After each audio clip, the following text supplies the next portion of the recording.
welcome. Yeah. I'm prolific, so gifted. I'm the type that's gon' go get it. No kidding. Breaking down a switch in front of your building. Sitting on the steps feeling no feelings. Last night it was a cold killing. Welcome everybody to Thoughts of an Empath podcast, episode 4. I am your host, saint-vil. It is a blessing and an honor to be here with y'all today, man. It really is. First and foremost, gotta show love to God, of course. Gotta show love. Gotta show love to everybody taking the time out to watch, listen, stream, support, assist, everything, man. I appreciate y'all. I love y'all. Thank you. Big shout out to the album of the episode, the late great Nipsey Hussle, Victory Lap. Now, if you don't know about Nip and his work and who he was as a man and as an intellectual, definitely go do that research. You won't be disappointed. Other than that, all I really have to say is the marathon continues. Yes, it does. So, episode 4 is titled Slaves. And I titled it this because over the past couple months, I found myself doing a lot of research, watching a lot of interviews, and listening to a lot of people with extensive knowledge on Black history. And not the Black history that's taught, in February. Not just all the great things that Black people have accomplished over the years, but the negative side of everything as well. How the racial climate between blacks and whites over the years since the first slave ship touched down in America. And because of my upbringing, I was never really exposed to this type of information. I was born and raised in Nyack, New York. It's a small suburb town, but my community was very diverse and inclusive, despite it being predominantly white. So I was never exposed to the kind of racial relations, like even with the police, I've never felt discriminated against because of my color. However, now with technology and social media, we can kind of see the climate of things across the country, and I really felt it was my personal responsibility to go out and do that research. So I've been listening to a lot of different scholars, such as Dr. Umar Johnson, Louis Farrakhan, Brother Polite, Angel Rich, Nipsey Hussle, and I really found myself getting caught up in that cycle of research. You know what I'm saying? Where you hear one thing and then it just funnels to the next thing. And it's really beautiful. I'm not gonna lie. I've really enjoyed it. I've really appreciate all the knowledge that I've learned over the past couple months. And it really compelled me to make this episode to really kind of to share some of that knowledge, but also share my perspective of what I've learned. So, of course, white America has played a huge hand in the oppression of the Black community. However, they cannot take full blame. So what I've been able to do is, through my research, is really funnel, the information into 5 core categories as to how the white community has oppressed Black America, but how we've also oppressed ourselves by allowing the oppression. Now, those 5 categories in chronological order are manipulation and self-hate, systemic racism and the destruction of the Black family, the education and miseducation of the Black community, financial literacy, and lastly, the lack of accountability and loss of the community mindset, which has resulted in our failure to mobilize. So again, I'm just going to be sharing some of, the information and knowledge that I've learned in my research, but I do encourage all of my listeners and viewers to go out and do the research yourself. I say this because, the avenues that your research will take you may be different than where it took me. So now you're learning some things that I didn't learn, and now we can come together and kind of, educate each other. Now, I understand that's a little bit hard to do with Black folk because, in all honesty, we are pretty arrogant, you know what I'm saying? Especially when it comes to knowledge. There's a quote going around on social media that says, "Educate me, don't belittle me." However, my response to that quote is, do you know the difference? And in my personal opinion, I really feel like my community does not know the difference. So therefore, we take education as belittling, and once that happens, we get offended, we get in our feelings, we shut down, and we no longer want to hear what the next person is telling us. And to take it further, now that education, that knowledge is linked to someone that is trying to belittle us in our minds, we don't even go out of our way to try and learn that information. So therefore, we stay ignorant. But I hope and pray that this episode can kind of open up the conversation, influence us to go out and do research, and really get us to the point where we can share knowledge with each other without feeling some type of way if someone, drops some knowledge on the next person. So that could be like, the conversation can go like, wow, I didn't know that. I'm going to go do some more research on that, and we can really build ourselves up, build our knowledge, share that knowledge, and really mobilize and get us out of the position that we are now in this country. So I'm going to move into the first category, the manipulation and self-hate. So we first see the manipulation and self-hate implemented when the first slave ships arrived in the Americas. Now, what did the white slave owners seek out to do to their African captors? Essentially dehumanize our color and sever the connection to our African heritage. And if you look through history, white America was successful in doing this. If you ask a black person today who doesn't have any ties to an African nation or a Caribbean country, where's your family from? They may say something like, hey, my family's from Alabama.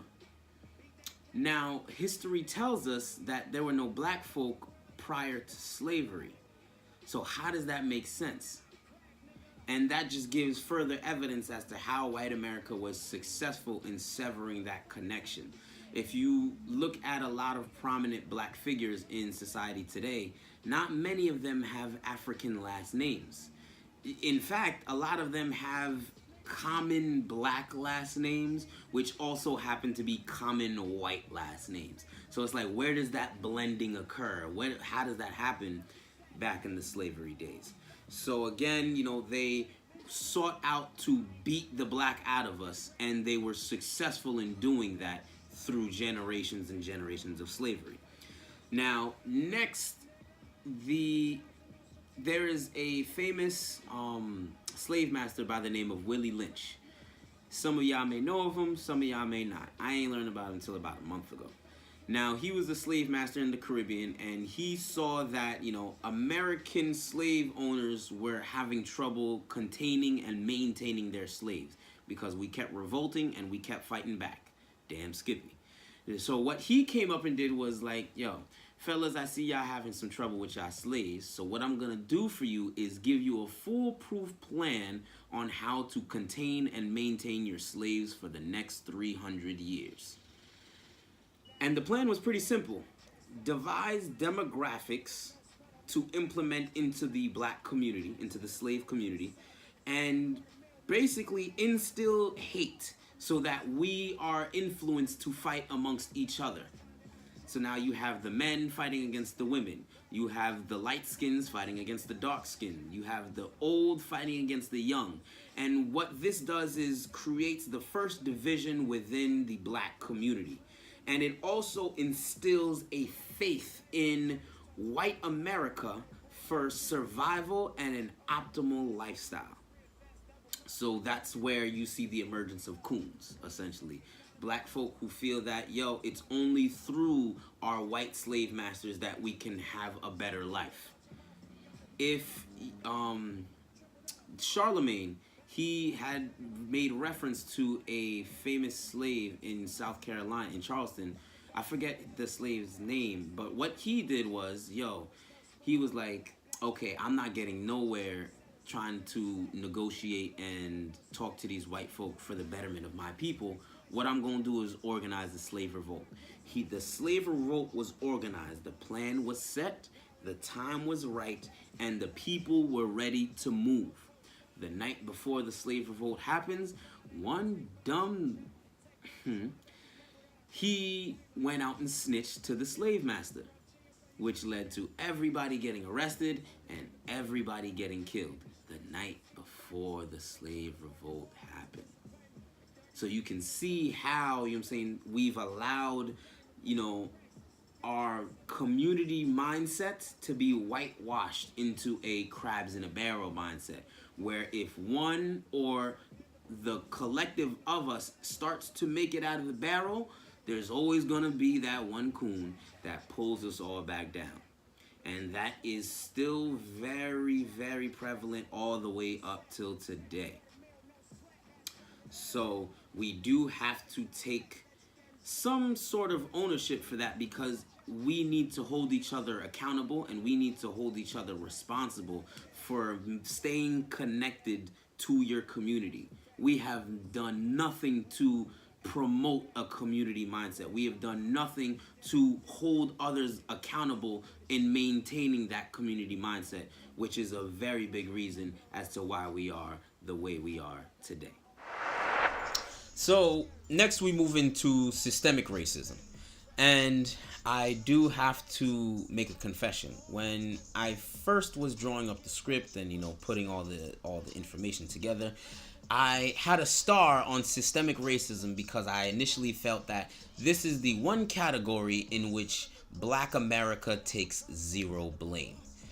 Systemic racism is essentially how white America has used, government and laws to suppress, disenfranchise, and keep the black community at the bottom of the financial food chain. So because we're not the ones making the laws, how can we be held accountable for, the impact of the laws? However, as I was continuing to, plan out the final script and put everything together, it's like, it really dawned on me that, we do have blame to take in systemic racism, because we abide by the laws. We feed into the system. We don't revolt against the way it cripples our community. We simply continue to feed into it and have white America grow richer and richer off of our blood and our backs. It really got me upset, because I was kind of happy in a sense where it's like, systemic racism, I'm coming for the white man. You guys did this, you guys did that, and all this stuff to us, and and you guys are just ruthless, and it's not our fault. But it's like, damn, I had to come to the realization that, it really is our fault as well. So systemic racism really comes into play after the Emancipation Proclamation and the 13th Amendment are ratified. Now, the Emancipation Proclamation frees all the slaves. Cool. However, the 13th Amendment specifically says slavery on this land is abolished except as punishment for a crime. And this is done intentionally to create a loophole within the law to recreate a free labor force. When all the slaves get emancipated, it's like, these white slave owners are like, how are we where's our workforce going to come from? Where is our labor coming from? Because, white people lazy, they ain't going to want to do the work. Yet they call us lazy. But that's beside the point. So the 13th Amendment created a loophole within the law to regain this free labor force. And what do states begin to do? They start to enact what are known as black codes. Now, black codes are, in essence, a legal way to send a black person to jail for the pettiest of offenses. Literally the pettiest of offenses. So if a black person don't have a job, you're going to jail. If a black person don't have a house, you're going to jail. If a black person is selling produce without a permit, you're going to jail. So you can see the whitewashing is very heavy and still very strong in today. So again, they're making the pettiest of offenses. You steal a lollipop from a candy store, you are going to jail. They made them felony crimes in order to send black folk to jail. And once you're in jail, you can now legally be a slave. Crazy. Next, we see the systemic denial of wealth. Now, the Emancipation Proclamation and the 13th Amendment, they didn't come with any type of reparations for the freed slaves. It's not like they said, hey man, You guys are all free. Sorry about slavery. Here's a lump sum of money. Go out and be great. Hell nah. They said you guys are free. Figure it out. All while plotting on the side of how to keep us down. Now, when you look at the Jewish community after the Holocaust, how were they able to get their reparations? They demanded it. They was like, nah, B. I'm not going to bangs with you the same way. I'm not going to work with you the same way until A, you admit and apologize for what you did to us. Then you pay us for what you did to us. And they got their reparations. Yet we complain that the government has not given us any sort of reparation when we haven't required any sort of reparation, because we continue to do the work and we continue to build their cities and we continue to clock into their companies. So during the Reconstruction era, we start to see sharecropping become very popular. Now, sharecropping is essentially a black man gets freed, a black slave gets freed. However, we don't have any means to provide for our family. So what do? I go to a white landowner and they lease out the land to me in exchange for a majority portion of all of the produce that I, produce. So all this work I'm putting on all the crops that I grow, the livestock that I raise, the white man, the white landowner is getting a majority portion of that, and whatever's left, I get to figure it out and figure out how I'm going to feed my family off of that. And I made a really shocking discovery this week while writing out the script and getting all my notes together. Working a full-time job today is a modern form of sharecropping. And I say this because conceptually they are the same. I don't have the wealth or the means to provide for my family. So what do? I go to a white landowner, I go to a white company, I go to any job which is most likely ran by a white folk, and I enlist my time, my services, and my labor only to receive a fraction of the value I've provided. I put in, you can't go to your job and say, hey, I brought in $2 million worth of business to this company. I want $1 million paycheck. They're going to laugh at you because you don't own the work you do. Seems pretty hand in hand to me. So it made me wonder, why do we continue to sharecrop? Why do we continue to feed into this system? And what can we do to break out of this system? The answer to why we continue to do it is simply white America has devised a network of distractions for Black America. They effectively have distracted us with bills, debt, and family, so that we are left restricted. You're not going to call out of work because you got to feed your kids, right? Yeah, get to work, nigger. That's probably how they're thinking. So now it's like, how do we get out, Steve? I came up with a pretty simple solution. Imagine if the Black community was so connected on a nationwide level to where we came together and said, hey, for this week, this predetermined week, we are going to call out of every Black person in the country and every white person or every minority who wants to get on board is going to call out of work each day until we get reparations for the Black community. In my personal opinion, I feel like we'd get those reparations before the week is over. I guarantee it. However, why can't a plan like that work? Is because we are not connected on that level nationwide. The first thing someone's going to tell you when you bring up that type of idea to them is, are you going to pay me for this week? Nigga. That's the first thing they probably gonna say. So therefore it shows that us as a community, we are not willing to sacrifice anything in order to gain more. That's black and white. Period. That's what that tells me. As a community, we are not willing to sacrifice in order to gain for the community. It's all about the individual. I gotta feed my kids. I gotta pay this bill. Rent's due.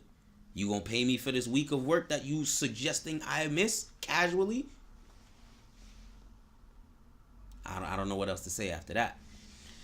So the next way we see systematic denial of wealth in America is what's called redlining.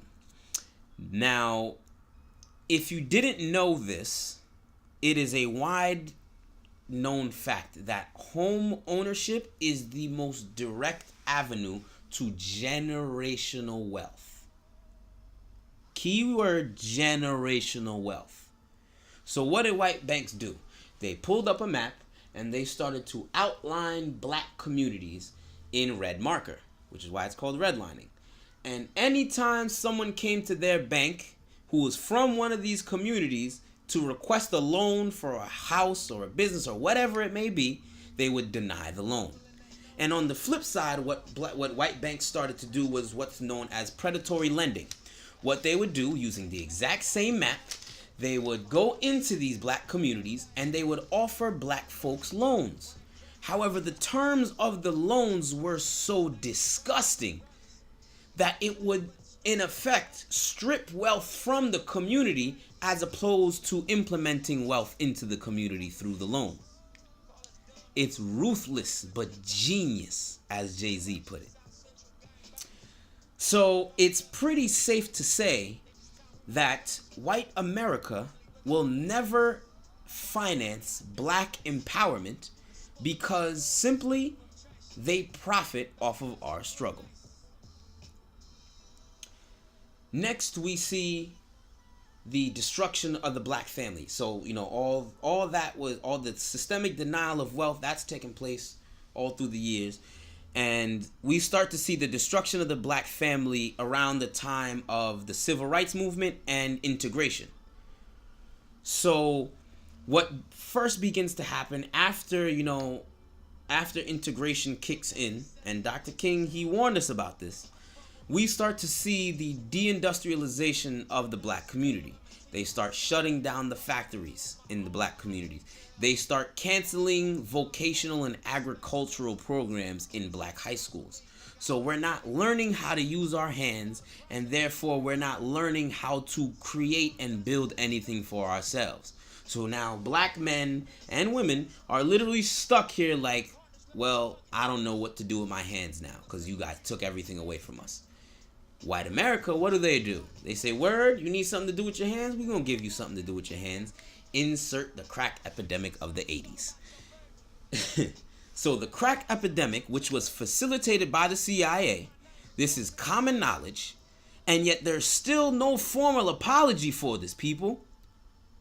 We know about it. They know we know about it, and yet they still don't even want to give us a sorry. But yet we still clock into their jobs. I'm not going to go into that too much just because y'all going to get me tight.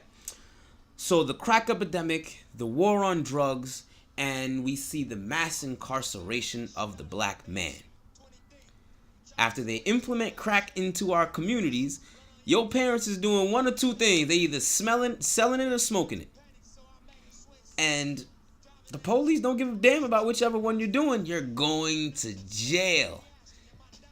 And because of the mass incarceration, they sending black men to jail by the boatload. We see private prisons and the penal labor system starts to boom. Because again, the 13th Amendment says slavery is legal if it's for the punishment of a crime. So now you have all these inmates in private prisons, and they start to lease these inmates to private companies in order to do their work legally. Moving to the 90s, and you insert the crime bill. Now, one of the biggest provisions of the crime bill that I recently learned about was the removal of higher education for inmates. So now black men are going into prison ignorant and coming out just as ignorant. And if you know a little bit about jail culture, it's kind of like quicksand. Once you get in, it's structured to bring you right back in. There's no type of rehabilitation or reintegration for convicts after they serve their sentence. So you let them out and they're going to find their way to come right back in, thus recycling the penal labor system and putting millions and billions into the hands of white America. And to even dig into that a little bit deeper, think about it. If all the black fathers are being sent to prison, who's raising the black sons? Who's raising the black daughters? If integration now allows black men to marry white women, and because we've been beat since the first slave ship to think that being black is probably the worst thing that I could be, therefore marrying a black woman is the worst thing I can do to myself, we just go out and run out and marry a whole bunch of white women. So now we are literally stomping on our biggest support system, the black woman. Now the black woman becomes bitter towards the black man. And when a black woman has a child by a black man who up and did her dirty, she is now transferring that bitterness to the child. And now the child doesn't know the value of a black man, of a real black man. And now we are going out searching for it in the streets, in our community, which gave rise to the violence, the violent nature of gang culture. Most gang culture wasn't established as a violent entity, but because we have such an influx of misguided young men, the violence begins to pick up and the ignorance begins to stay within the community because there's nobody teaching. All the men are in jail. So we move into the 90s. Oh no, we move into the 2000s. And you have what's called the faith-based initiative. And the faith-based initiative what essentially happens with that is black churches are now being funded by white money. And what this does, it in effect removes the black church from the black progressive movement. There's a Black Lives Matter rally going on. White folks say, hey, don't you dare think about going out to support that rally or we're going to cut your funding. And one thing we know about black America is black folk have, and this is across the globe, black folk have, even white folk too, but we have an undying loyalty to the church, even when the church don't do nothing for us. So when the church is removed from the black progressive movement, it now removes all of the church members, which is the majority of the black community, from the black progressive movement. Therefore, we aren't able to mobilize. Therefore, we aren't able to come together, and nothing gets pushed forward past the protest. That's as far as we can make it.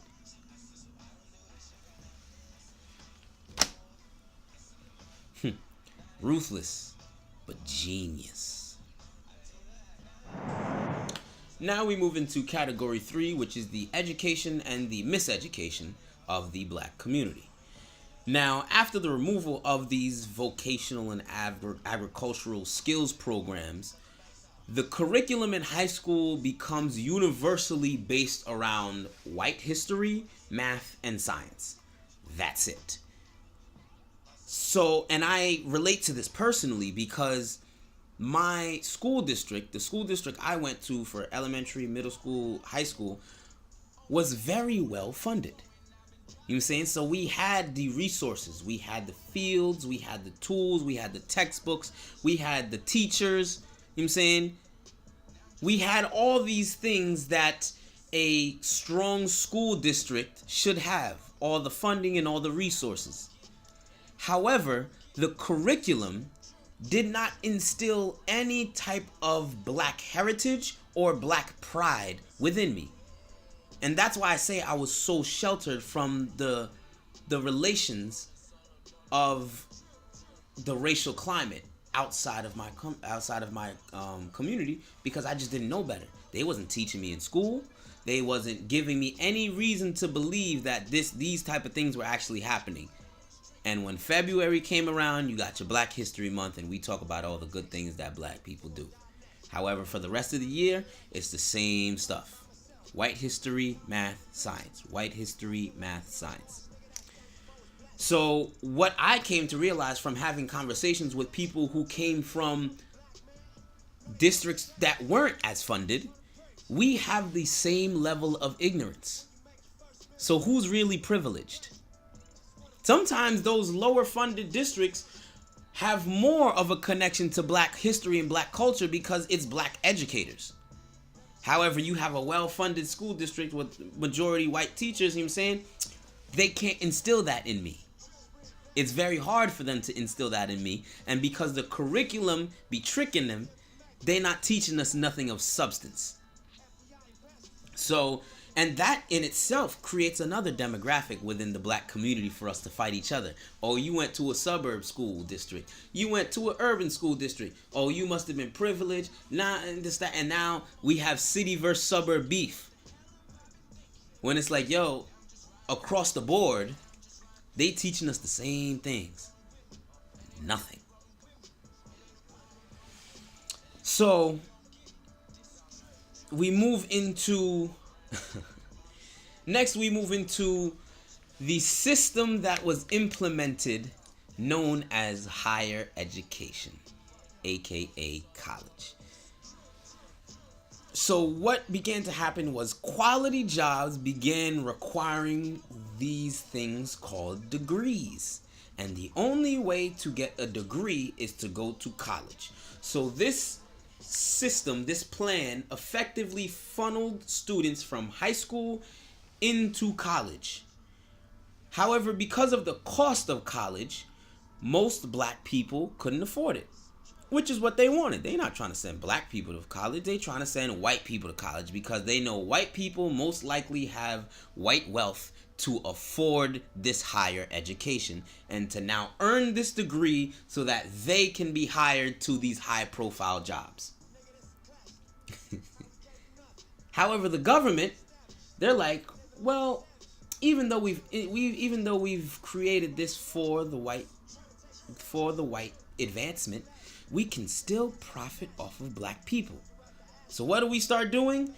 The government and private banks begin to loan out money, obscene amounts of money, for the purpose of higher education.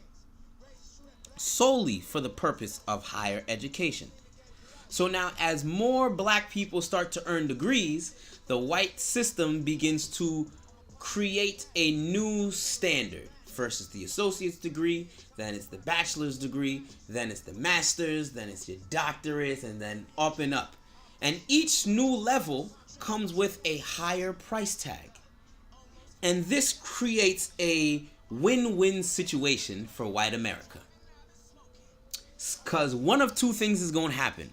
Let's say you get your bachelor's degree and you want to get your master's. Either A, I'm not going to have the money. Well, most likely, I'm not going to have the money to fund this master's program. So what do? Either A, I go to a private institution, a bank, and I take out a loan for this master's program, thus bringing me into deeper debt, all while working, maybe 2-3 jobs while in the program in order to finance it and get through it. Now we're literally running ourselves into the ground for this white standard. Or you're going to be discouraged by the cost and simply give up. Either way, white America wins. And because it's just the same system, it's like, okay, you got your master's, now you need a doctorate for this job. Okay, I'm going to sign another loan, put myself in another $100,000 of debt in order to earn this degree, and in hopes that I get the job. in hopes that I get the job. Crazy.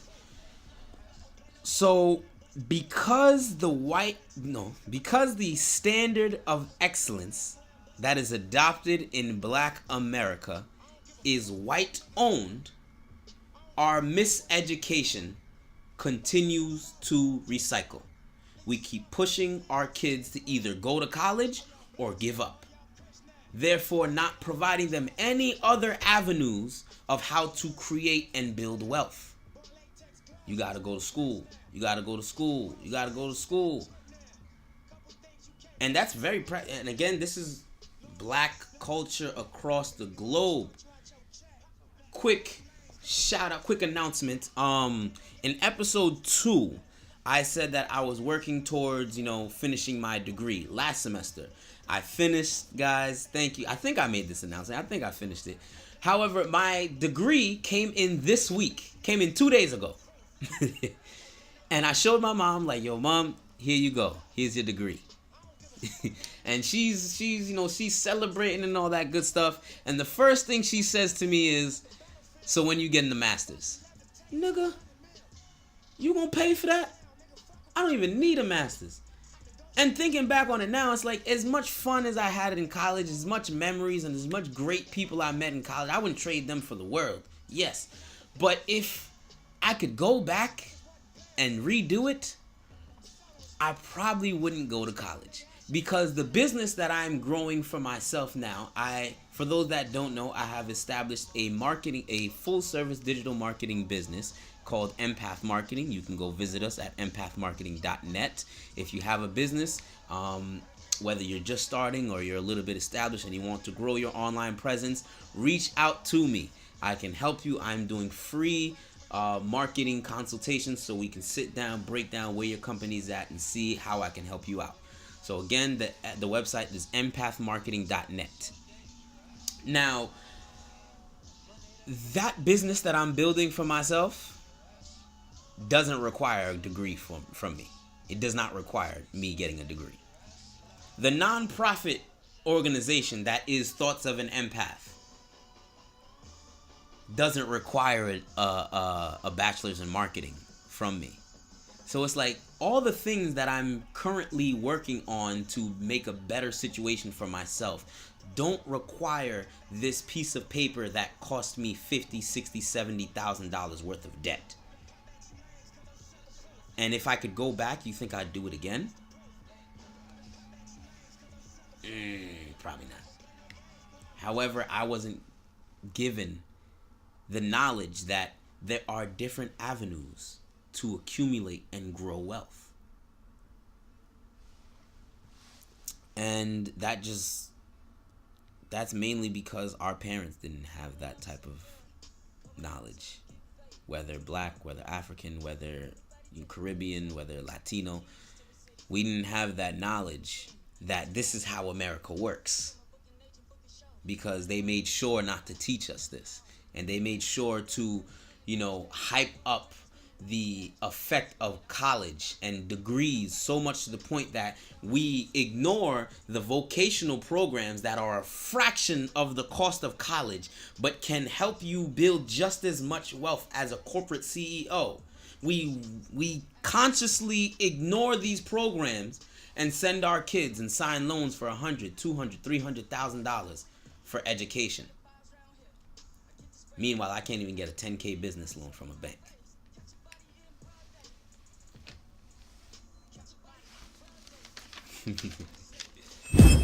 So we move into number 4, financial literacy. I ain't gonna hold you guys. I'm gonna have a little bit of fun with this one. I know I should be supporting the Black community, but I'm a strong proponent of tough love, because tough love weeds out the weak. People who are strong, they are able to absorb tough love. They are able to implement and process that tough love, make themselves better, and do better. However, the weak ones, they receive tough love and they get offended. They get in their feelings. They shut down and they no longer want to listen. Just like I told you in last episode, if you are not ready to fight for what you want and fight for what you need, go back to the jungle, live the Hakuna Matata lifestyle. I ain't gonna judge you. However, those who are ready to work, those who are ready to fight and be on the front lines, they have the mental capacity to take tough love, improve themselves, and do better for themselves and the community around them. So, financial literacy. Quick fun fact. The spending power of Black America is valued at $1.2 trillion, which would effectively make us the 10th or 11th richest nations in the world. In the entire world, it would make us the 10th or 11th richest nation. However, because of our poor spending habits on a community-wide level, the community itself never sees that wealth. Never. We have an infatuation with symbols of white wealth. So our spending goes to designer clothing, foreign cars, jewelry, as opposed to going towards property, land, and assets. Things that actually appreciate as opposed to depreciating. And that alone, I don't even need to go into detail as to how that's detrimental to our community. I don't need to give y'all, because that should be common knowledge. That's common sense. So now when Black folk who get some type of business knowledge and, okay, they have some type of business savvy, they want to pursue business endeavors, they want to pursue entrepreneurship and build something for themselves, which is great. I applaud you and I support you. What I've noticed, because of our lack of financial literacy, we start to gravitate more towards horizontal integration. For example, I have a storefront selling whatever. When that storefront starts booming and I start making some money off it, the next thing I want to do is build another storefront. When that next storefront starts booming, the next thing I want to do is build another storefront, and so on and so on and so on. However, we never think to integrate vertically, where it's, I have this strong supply network from my storefronts. Now I'm going to integrate and create a distribution network. Most times, we are going to a third party to distribute our products from us to customers that are not in the area of our storefronts. However, if I accumulate a certain amount of wealth and I'm able to integrate vertically, where I now have the product and I now own the distribution of my product as well, I'm not breaking bread with that third party white company. I'm not breaking bread with anybody to ship my products to these places. And a perfect example, a beautiful example of this is Jay-Z, Beyonce, and their creation of Tidal. First thing that you need to have is you need to own your product. You need to own what you're supplying. If you don't own it, you're not gonna make real money off of it. So they own their music, they own their brand, they own their image, and they understand that between the two, individually, their reach is global. So collectively, that's a very powerful force. So what do Jay-Z and Beyonce do? They create a distribution network. Instead of going to Spotify, Apple Music, Pandora, iHeartRadio, or whatever, all these streaming services to facilitate their product to different people, while, for a cut of that profit, they create the distribution network themselves. Now you have Tidal. And they make their product, because they own it, exclusive to their distribution network. Now, if you want to listen to Jay-Z, if you want to listen to some Beyonce, you have to go get Tidal. And because they have such influence globally, it directly funnels them It directly funnels their supporters and their people right to their distribution network, and now they keep all of those profits, which now they can reinvest into different businesses and different avenues to create generational wealth. It's beautiful. It's beautiful. Vertical integration. Remember that. Go research that. So, me personally, I have zero issue against people who accumulate wealth illegally. Zero problem against y'all. I ain't gonna snitch. So that's just that. However, to all of the drug dealers, to all the scammers, to whoever, to bootleggers, whatever you're doing, please, please, please, please, please find a way to legitimize your business. That is the only way you are going to build generational wealth. You have to legitimize your business. Jay-Z, again, he told us this front and center. If you heard the freestyle he had at Webster Hall, I believe it was last weekend that it came out, he literally told us, yo, we was only making about $1,000 per brick. So those 92 bricks was only 92,000. You can close your mouth now. That ain't nothing in a while. He's letting us know that you can't build generational wealth with $92,000, $100,000, $150,000. You're not building generational wealth with that. You may be able to accumulate that illegally, but at some point, there's only so far you can get by accumulating wealth illegally. Sooner or later, they gon' bag you and they gon' lock your ass up. However, if you're able to legitimize your business the same way all the white crime organizations did, then we'll be able to build that generational wealth. However, again, we don't know how to use our money. And because we're so arrogant, it prevents us from learning how to use our money. Case in point, tell a black person that they should buy this instead of this. What's the first thing they gonna say? Nigga, who the hell are you to tell me how to use my money?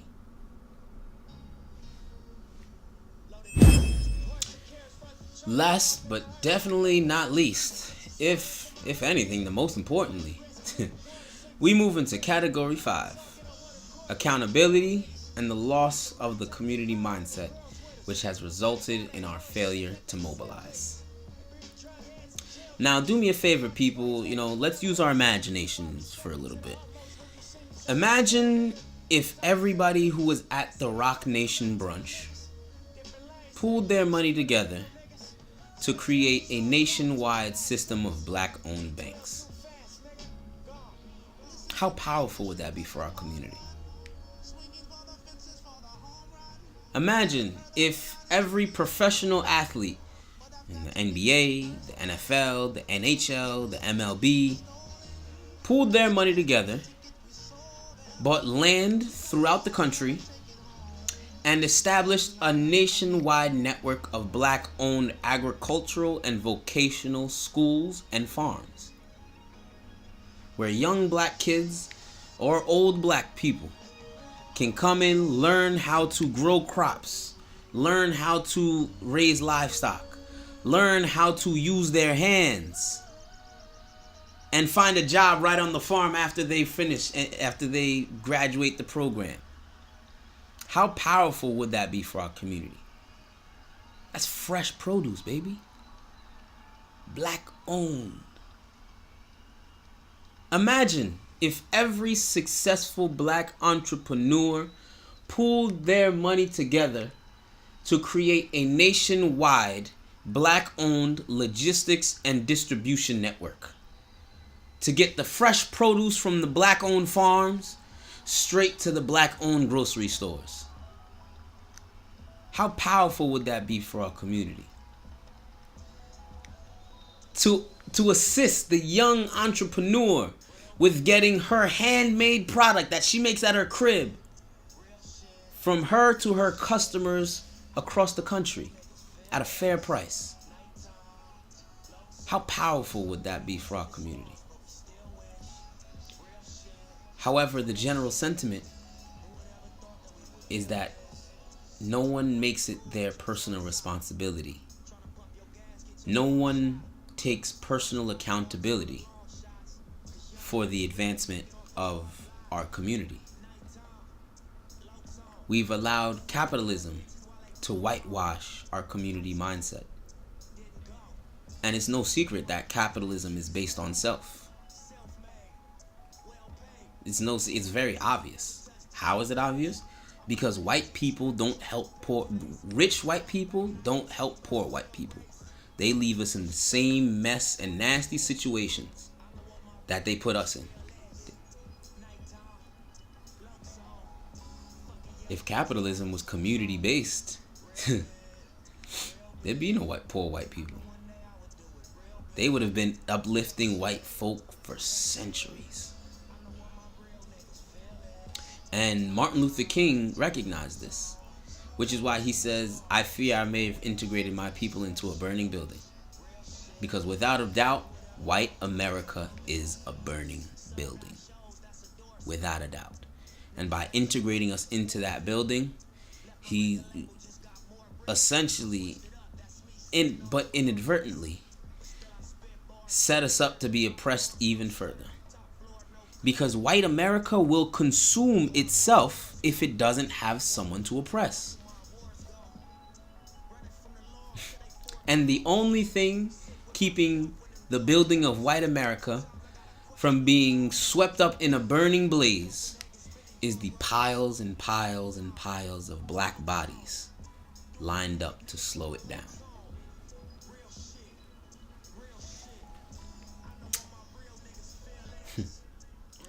Which leaves us with a choice. We can either, convince white America to empower us and to finance our empowerment so that we can help with quelling this fire. Or we can break the hell up out the building and start to build a new building, a greater building, one that's built off of community and love. That's what I see for Black America. That's what I pray for Black America. I may not see it in my lifetime. Most likely I won't see it in my lifetime. But I'm committed to staying the course now, and when I have kids, to implement them with that vision. That it's not just about us. It's not just about making money. Follow your dreams. Yes. Do what you love. Find your passion. But make community a passion of yours as well. So it's all a matter of choice.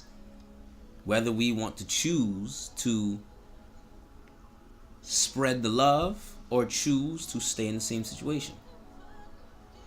But one thing I've noticed is that the ignorance and the arrogance of Black America has made us blind to matters of choice. And I'm going to leave y'all with one final example to support that before I close up.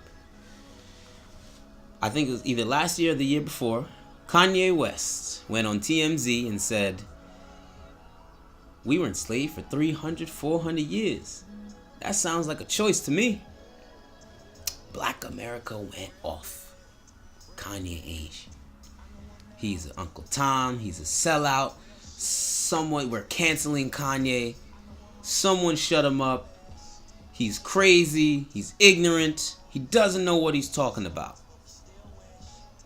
A little bit of time goes by, and Black Panther hits theaters. One of the most powerful quotes and scenes in the movie, according to Black America, is when Killmonger says, "Bury me at the bottom of the ocean with my ancestors who jumped from the ships, for they knew that death was better than bondage." Black America went off. Killmonger for president. That's our guy. Killmonger's an OG. He's a real one. And we felt a sense of pride every time we repeated that quote. And we were ready to go up in arms for that quote. However, me personally,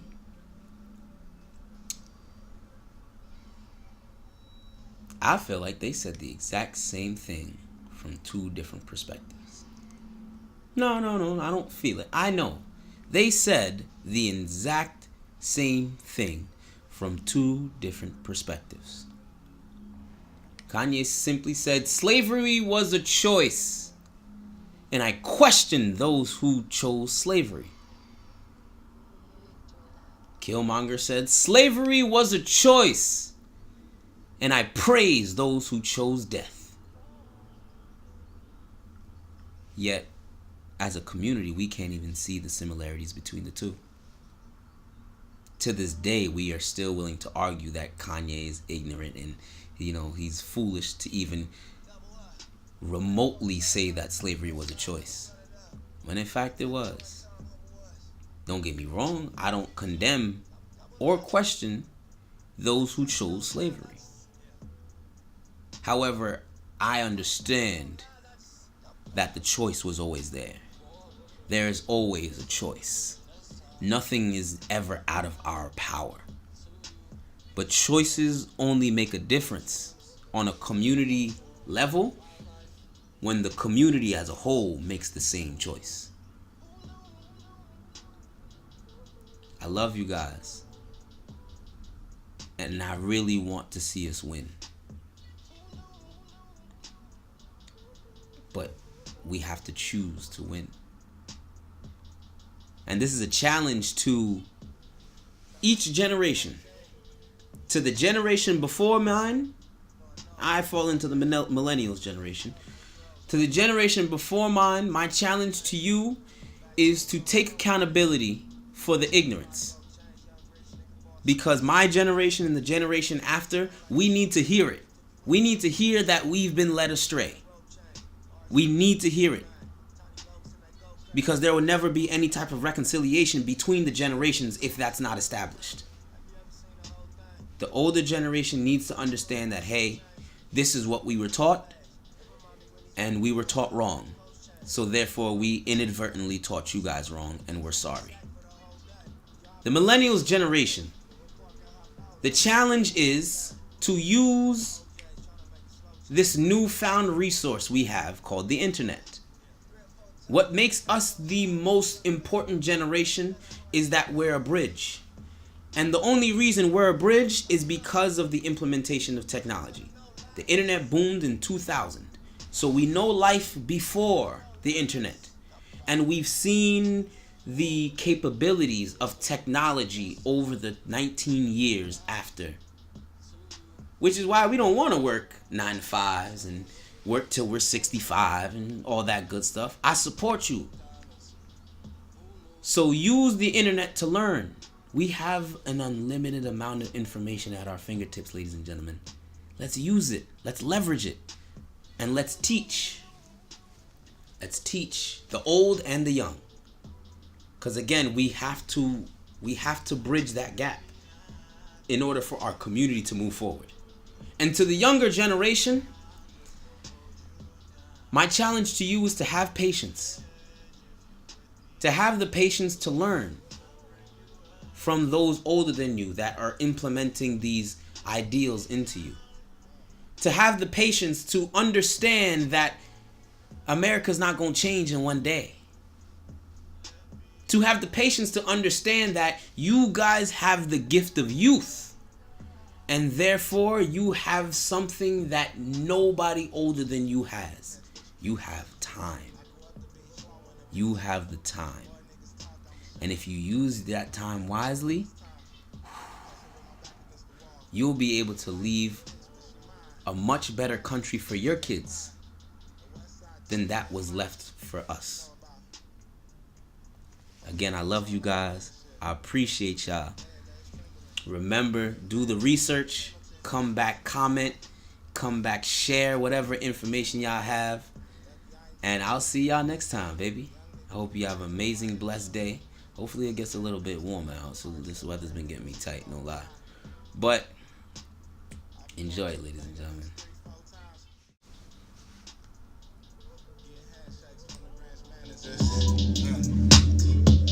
We keep doing fly shit when the camera's cut.